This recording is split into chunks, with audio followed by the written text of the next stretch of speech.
नमस्कार मेरे सभी स्कॉलरियंस। आप लोग जब कानपुर में हमारे साथ थे पिछले 10 वर्षों से मैं आप लोगों के बीच थी, तो इतने लंबे जुड़ाव को मैं कैसे भूल पाऊँ। यही कारण है कि जॉब लग जाने के कारण मैं पिछले 1 साल से आप लोगों से दूर हूँ। तो तब भी मैं आपके साथ सारे पर्व जरूर मनाती हूँ। जब मैं वहाँ थी तब आप लोगों के कुछ पर्व जैसे बसंत पंचमी है, 2 अक्टूबर गांधी जयंती, 15 अगस्त जिस दिन देश आज़ाद हुआ, 26 जनवरी गणतंत्र दिवस और 14 नवंबर बाल दिवस हमेशा आपके साथ मनाती थी। इस बार मैं आप लोगों से दूर हूँ तो सोचा कैसे जुड़ा जाए, तो मैं इस वीडियो के माध्यम से आप लोगों से जुड़ने का प्रयास कर रही हूँ। आप लोगों ने आज अपना 73वां गणतंत्र दिवस मनाया होगा। 73वां गणतंत्र दिवस आज आप लोगों ने, किसी ने विद्यालय में मनाया होगा, किसी ने इंस्टीट्यूट में मनाया होगा, किसी न किसी तरीके से आप लोगों ने जरूर मनाया होगा। हम आप लोगों से जो गणतंत्र दिवस के बारे में बात करने आए हैं, बाद में आप लोगों को भाई मिठाई तो नहीं मिल पाएगी क्योंकि वीडियो के माध्यम से हम बातें ही कर पाएंगे। मिठाई आप लोगों की उधार रहेगी, जब आएंगे तब आपको मिलेगी। अच्छा, तो अब आते हैं, आज आपने अपना 73वां गणतंत्र दिवस मनाया। आपका पहला गणतंत्र दिवस 26 जनवरी 1950 को आपने पहला गणतंत्र दिवस आपके देश में मनाया गया था। अच्छा, मेरी तरह आपके दिमाग में भी ये बात आती होगी कि आखिर 26 जनवरी ही वो तिथि क्यों थी। तो मुझे पता है कि इतिहास की जानकारी साइंस के विद्यार्थियों को मेरी तरह ही कम रहती है, लेकिन हम लोगों को ये बात जाननी चाहिए कि आखिर 26 जनवरी को ही गणतंत्र दिवस क्यों मनाया गया। तो मैं आपको बताना चाहूँगी, लाहौर में कांग्रेस के अधिवेशन में रावी नदी थी, वो रावी नदी के तट पर लाहौर में कांग्रेस का अधिवेशन था।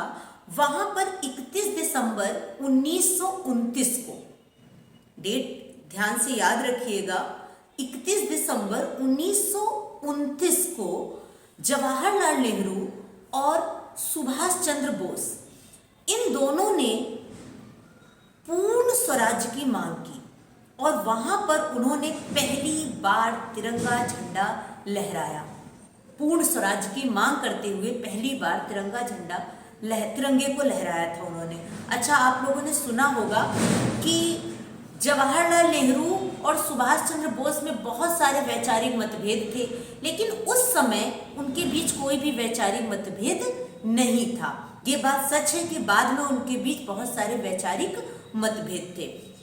उन्होंने उस समय जो लाइन बोली थी, वो लाइन हम आपको सुनाते हैं, उसका मतलब भी बताते हैं। उस लाइन को प्रपोजल की लाइन, डिक्लेरेशन ऑफ इंडिपेंडेंस बोलते हैं। वो प्रपोजल की जो लाइन थी वो डिक्लेरेशन ऑफ इंडिपेंडेंस बोलते हैं। जो वो लाइन थी उसका मतलब हम आपको भी बताते हैं, पहले वो लाइन सुनिएगा। The British government in India has not only deprived the Indian people of their freedom, but has based itself on the exploitation of the masses and has ruined India economically, politically, culturally and spiritually. Therefore, India must sever the British connection and attain पूर्ण स्वराज्य, मतलब complete independence. उनका कहना था कि हमें economically, politically, culturally और spiritually पूर्ण रूप से स्वराज्य की उन्होंने मांग की थी। ये उस अधिवेशन में ये मांग रखी गई थी। अब आप सोचते होंगे, जब 1929 में ये मांग रखी थी और उन्होंने ये कहा था, वहीं पर उन्होंने डेट दी थी, वो डेट थी 31 दिसंबर 1929 को, जो कांग्रेस का अधिवेशन था उसमें ये डेट निर्धारित की थी जवाहरलाल नेहरू और सुभाष चंद्र बोस ने। 26 जनवरी 1930 को उन्होंने कहा था ये हम लागू कर देंगे। लेकिन आगे आप अगर इंटरेस्टेड हो तो हिस्ट्री में पढ़िएगा, बहुत सारे रीजन रहे कि 1930 में ना करके 1947 में देश आजाद हुआ और 26 जनवरी 1950 को हमने अपना पहला गणतंत्र दिवस मनाया। मतलब पूर्ण स्वराज्य की जो मांग थी, हमारे आर्टिकल 364 364वें आर्टिकल में भी इस डेट का जिक्र किया गया है। 26 जनवरी जो डेट है उसमें वहाँ पर भी इसका जिक्र किया गया है। यही कारण है कि हम अपना गणतंत्र दिवस 26 जनवरी को ही मनाते हैं।